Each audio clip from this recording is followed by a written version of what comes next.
on, everyone? Welcome back to another video with me, Cowie. So, I just hit 600 subscribers and I'm like really shocked because I just never expected to get this far in my YouTube journey. I just can't believe 600 little people have clicked that little red button. Like that's just insane. So the requirements for the mock contest will be a few things, so I'll just go ahead and list those right off.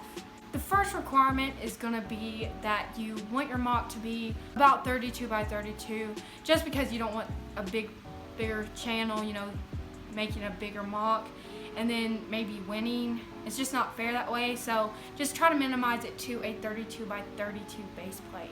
Hopefully you can see my head now because I filmed it wrong.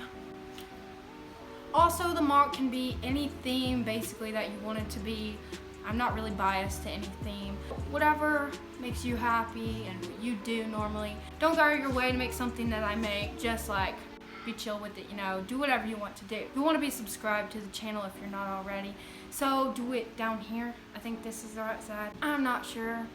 One more requirement is that you have to put Cowie's Creations mock entry title into your title. Well, it's already titled. Basically, just put your title in as that. You know, you can write whatever the mock is and then that at the end so I can basically find your entry. Oh, and the deadline. The deadline will be the end of September, so it will officially end on October 1st. So that gives you all a pretty good amount of time to make a mock. If you already have one, that's cool too, but just make sure it's a new video.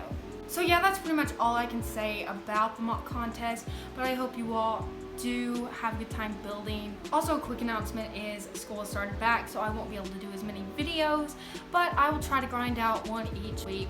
So we'll see how that goes, but I'm hoping to keep on with YouTube no matter the cost and hopefully grow more because I just love this community and everything that y'all do for my channel. I just appreciate it so much. So with all that being said, I hope you all enjoyed this video. If you did, please leave a big like below. Tell me what you think in the comments, and until next time, keep doing what you love. Why is this so hard? I'm just not realizing I have this in my hand too. Also, you can see my head now because I filmed it wrong. Yep, another day. Another mock. At least 32 by, yeah. Anyway.